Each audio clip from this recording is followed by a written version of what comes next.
Good evening. My name is Laura Thompson, and you're watching Community Artist Connection. This is a show that's on public access where I interview artists who are doing something in the community. And it's one of my passions, so I hope it's going to be one of yours.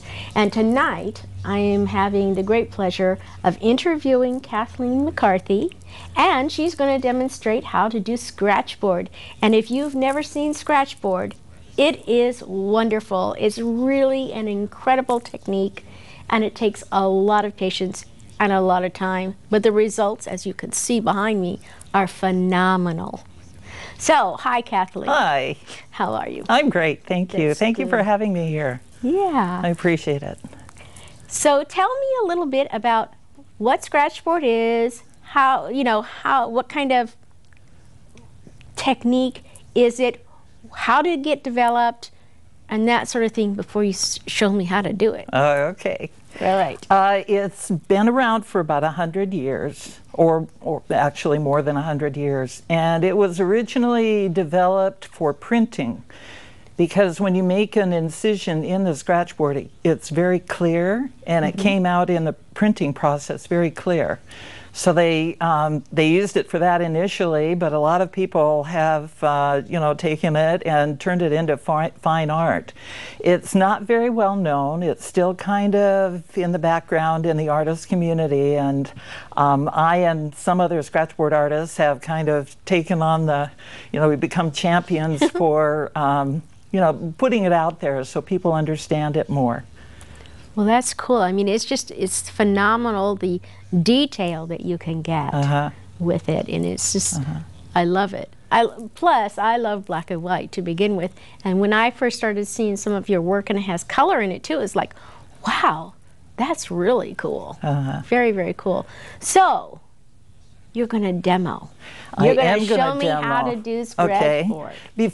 Before I start demoing, I'll just show you what this particular scratchboard, how it's made. Okay. It starts with a piece of kind of masonite-like material, and then what they do is they put water-soluble clay on top of that.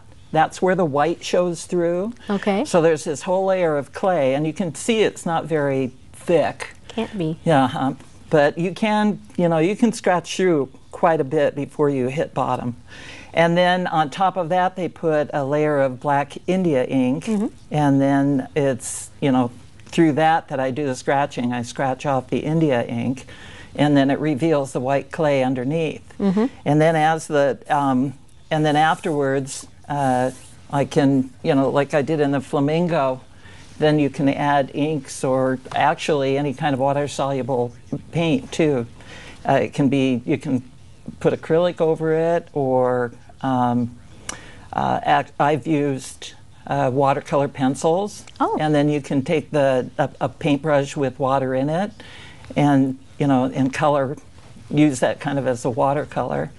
So it's got a lot of versatility once you are through with it. I love the drama. I'm kind of like you. I love the black and white, and I do like the drama of it. How I start out a piece, I've got a couple of projects here. One, well, I think what I'll do is I'll start with this one so that I can show you what the process is.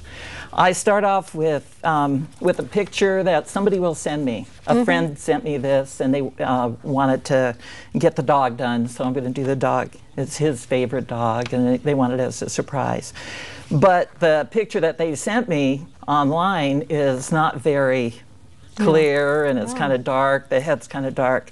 So usually what I do then is I'll take the picture and I'll lighten it up. I'll put it in my program and I'll lighten it up a little bit so I can get more of the features. Right. And especially the eyes. It's very, very important to show the eyes. That's where their soul is. Exactly. Exactly. That's where you see the personality. And so then I'll take that, and then I'll put it to the size that I want it to be, the finished product to be. In this case, it's a 5 by 7. And then I put that on top of my scratchboard, and I have a transfer material. Oh. And what it is, it's got that color on that side, but on this side is where it's white, kind of a white material, sort of a waxy material that will transfer to the scratch board then. Oh. Now that's the stuff I didn't know about. Yeah. Some people, what they will do is they will put chalk on the whole back of the picture. And then they'll put that onto the scratch board, and then they will transfer just by outlining. Right. And what we're trying to do, it's not like you're actually, you know, copying, but what we're trying to do is get the features in the right place. Because when you're doing somebody's beloved pet, you want to make sure that it really looks like their pet. Yeah. So, you know, and sometimes in translating, when you're just drawing it from seeing it or sighting it, then it's not going to, you know, the proportions might be off a little bit. So that's the reason I do it, is just to get the proportions correctly. So I'll just do a little bit. I don't know if this can be seen or not.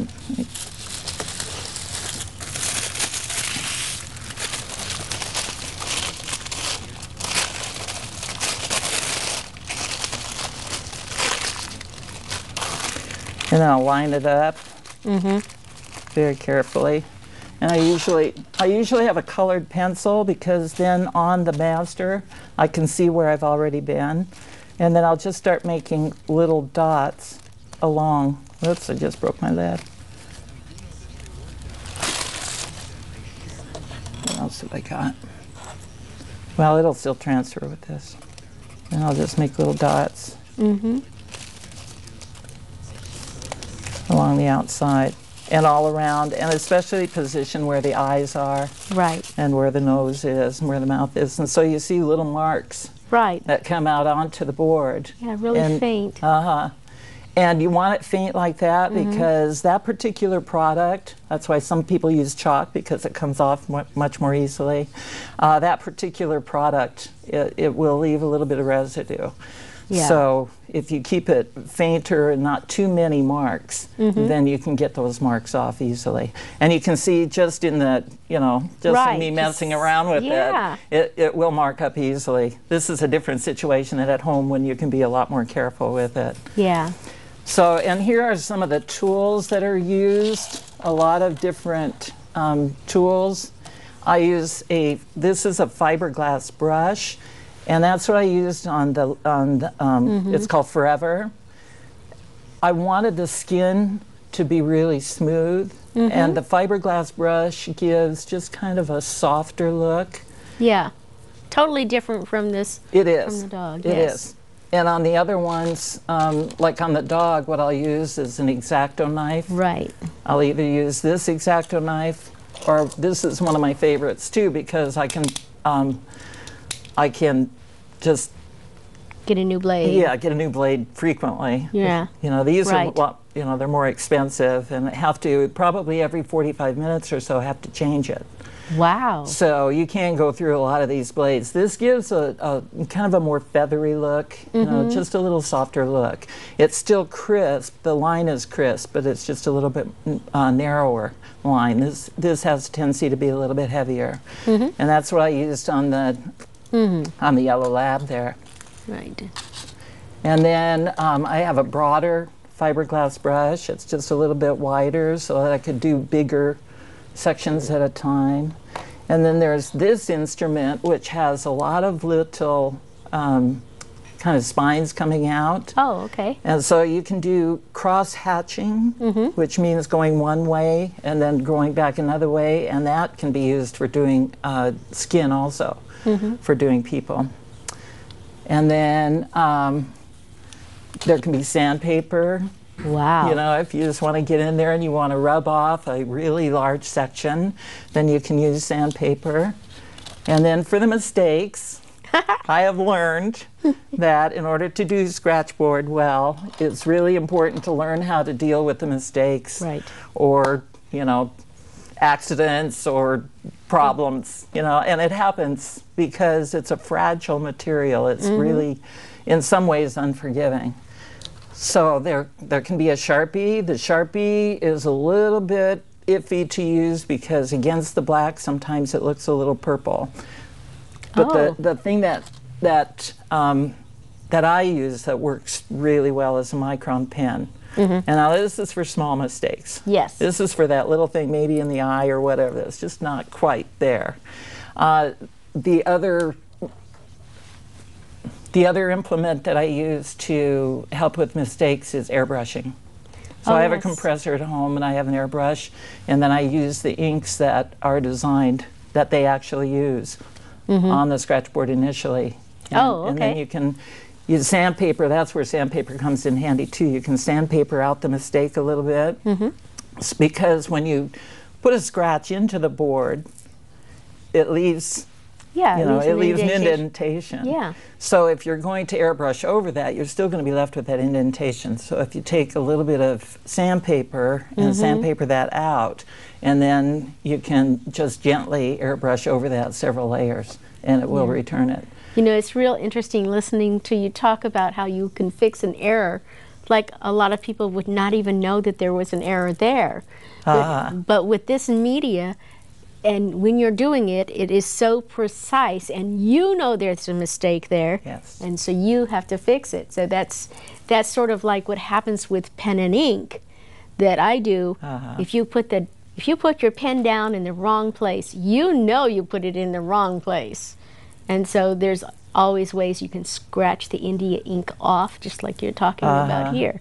It's just an opposite kind of a thing with the ink. But scratchboard is phenomenal. Yeah, one thing that I've noticed that sometimes people get paralyzed and won't try scratchboard because of the fear of making the mistake. So that's why I kind of thought in reverse, okay, how can I deal with mistakes first so that it gives me more freedom to express myself, knowing that if I do make a mistake, I have a way of covering it up and dealing with it. There's some things that if you've scratched all the way down to the board itself, you know, to the masonite part of it, then you can still fix it though. You can take acrylic. Yes. And you can put acrylic in there and fill in with acrylic and kind of re-scratch.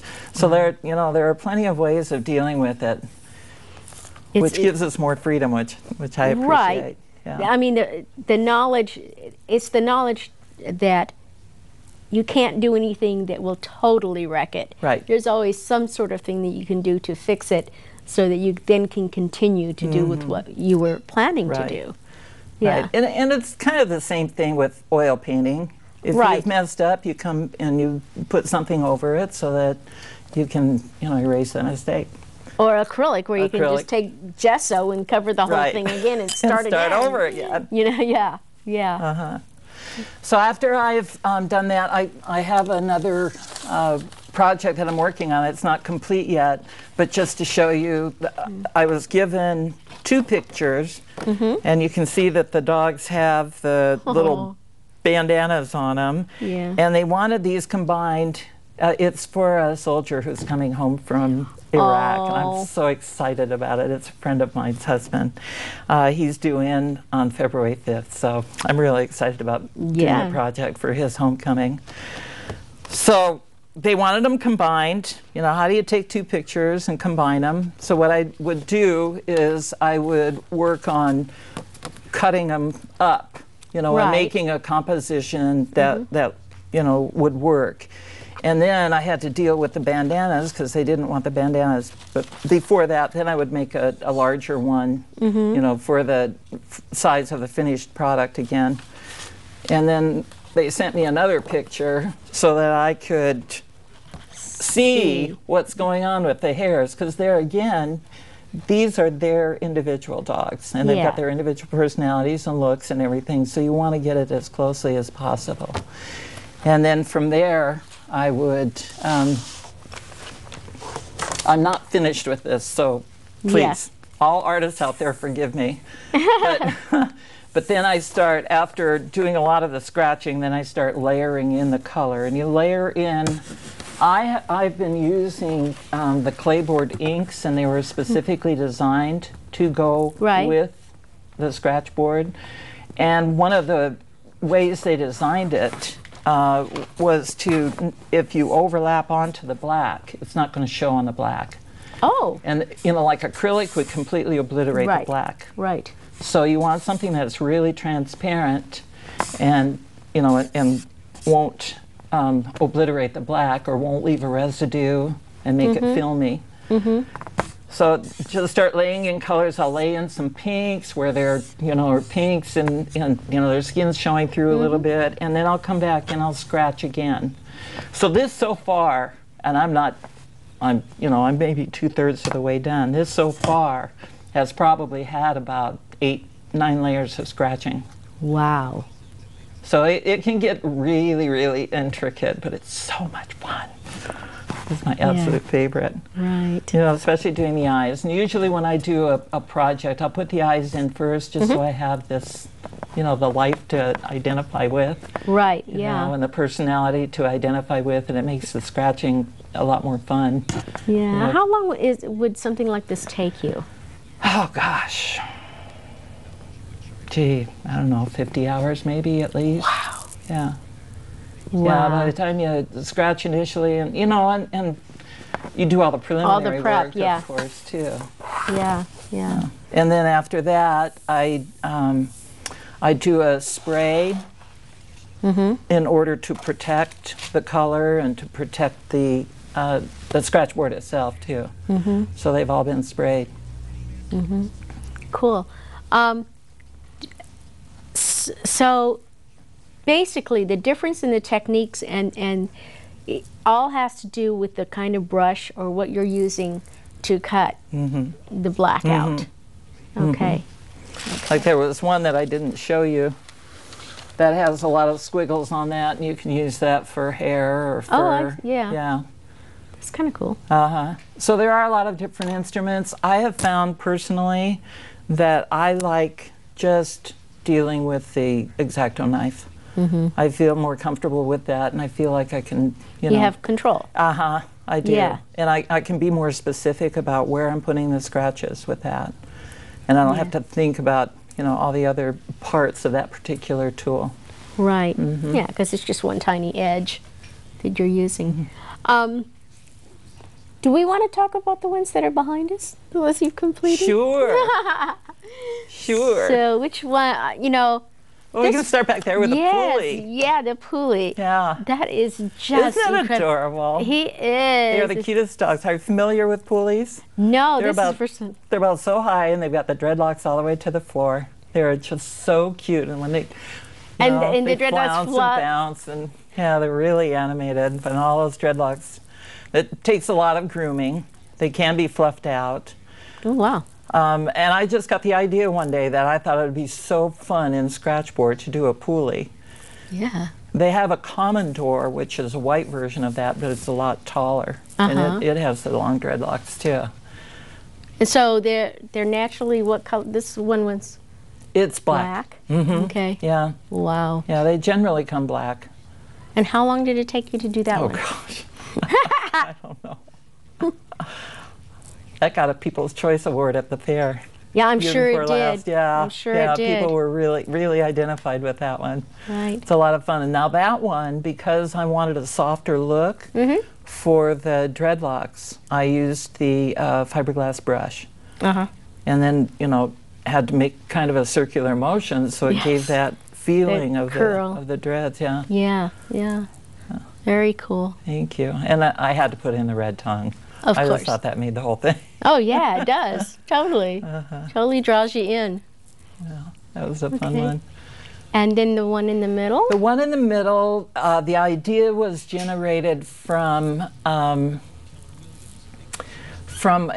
competition in Idlewild. I belong to the Idlewild Art Alliance of Idlewild, and the theme of it was perspective. Oh.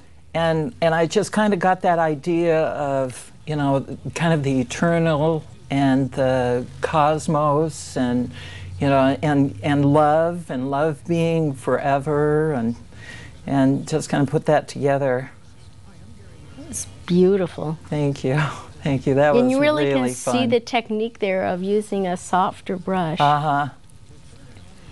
Yeah, and you know, one of the interesting things about scratchboard, and it fits along with my history. I've been a hairdresser, and it's a taking away process. And for some reason, my mind works that way. And I think it comes from having to cut hair all these years, and it's a taking away process. I have to think, if I remove this, what am I going to have left? And so it's the same thing with scratchboard. You're not adding to, you're really taking away. Yeah.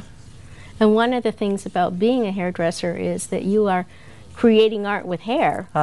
You know, it's just a different media. Yeah, I never knew I could do this kind of art, though. Yeah. And then this other one? And this one, I went to the zoo, and of course the flamingos are right there when you walk in, and I took some pictures. And I really like the idea of him not having a head. I know in the art world it's been kind of, you know, maybe that's not so great, but I like the idea of that, you know, they have such beautiful, extraordinary bodies. Did you want to? Oh my gosh. Okay, I'm so sorry. No. Yeah, I mean, having no head, that's really phenomenal. Yeah, I wanted just to showcase all those feathers and that beautiful color on that one. And then you put the red in afterwards and all of that. Yeah, I scratched. If that didn't, you know, it would be all white. Right. When I first started out, it was all completely white. And then I, you know, worked on putting the color in. It's great. Thank you.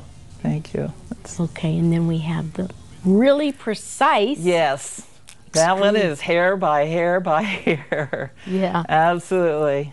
Wow. And that's the beauty of scratchboard well, actually, the beauty of animals, and I love the animal world, is they really lend themselves to the scratch. Because you can't get in there and you can demonstrate all of their hairs, their fur. Yeah. Absolutely phenomenal. And earlier you mentioned that there's like not a lot of scratchboard artists. Proportionally, there aren't. I've been online, and there are quite a few, but when you think about it in comparison to watercolor artists or acrylic artists or oil painting artists, it doesn't have the same notoriety. So I want to get it out there. Yeah. Is there a scratchboard artist group here in San Diego or anything like that? I went last Monday for an art lesson, and the nearest person that I know who does, you know, really excellent award-winning scratch art is up in Temecula. Oh, wow. And the other ones, there have been award-winning artists. One came in second in on Artist Magazine competition a number of years ago. So, you know, there have been award-winning artists. This particular instructor did win Best in Show in Las Vegas. Wow. With her scratch. Well, it's such a precise sort of thing, and when you look at it, you're kind of like blown away. I think the drama of it is very, it's electric. Yeah. I keep on being drawn to him. Really? Yeah. The eyes are just phenomenal. Yeah, that's what I try to focus on the most. Again, that's where the heart and soul and I know. That personality lies. Yeah, when I do portraits in pen and ink, and that's the first thing I do is the eyes. And if I don't get them right, I start over. You know? Well, my cough. We're coming to the end of the show, so is there anything that you'd like to tell the viewers about your passion with this scratchboard art? Oh gosh, I think I've spoken about it so much already. I absolutely love it. Absolutely love it. I love the challenge of it. It is more, well, for me it's more challenging. Some people would find it easy, but for me, I think it's really challenging. I just love every aspect of it. It's been a love affair right from the beginning. The first day I took a little workshop And that's what got such me intensity, involved. I think, also. Yes. The intensity of doing the work. And I love drama. I just love all that contrast and drama. Well, cool. Yeah. Well, I'm going to sort of wrap up here. Okay. I really enjoyed your art. Thank you. And you told me a little bit about the secrets of Scratchboard and how you can fix it when I mess up, because I have a friend who really wants me to do some Scratchboard art. So thanks for the secrets. Oh, you're welcome. You've got my number. You can give me a call. Yeah. So this is Community Artist Connection. And what I do here is I interview artists who are doing something in the community, who love art and doing art. And like my guest tonight, she really loves what she does. And if you are an artist and you want to be on my show, you can call the number that's going to be at the end of the show. Just call me there, or you can go to the website, which is it's San Diego County Community Coalition, and just contact me. The other thing that you should know is that our crew is all volunteer crew, and so each time when we tape one of these shows, each time there's probably going to be different people behind the camera, maybe somebody different doing sound. We try to keep some sort of consistency, just so that, like with the director or with the character generation, the graphics, because that's a little more technical. Learning how to use the camera is pretty easy, but it creates such a wonderful effect. So if you want to be part of creating that art, which is what it is, it's creating more art, just contact me at the end of the show. And we at the San Diego County Community Coalition are taking over our own media. We are making our own news. If you want to be part of making news, call the number at the end of the show. And I really appreciate you coming and watching my show. And let me know that you were here. And we hope to have you come and join us here in the studio. So thanks again for coming and watching the show. And again, my name is Laura Thompson, and this is Community Artist Connection. Thanks.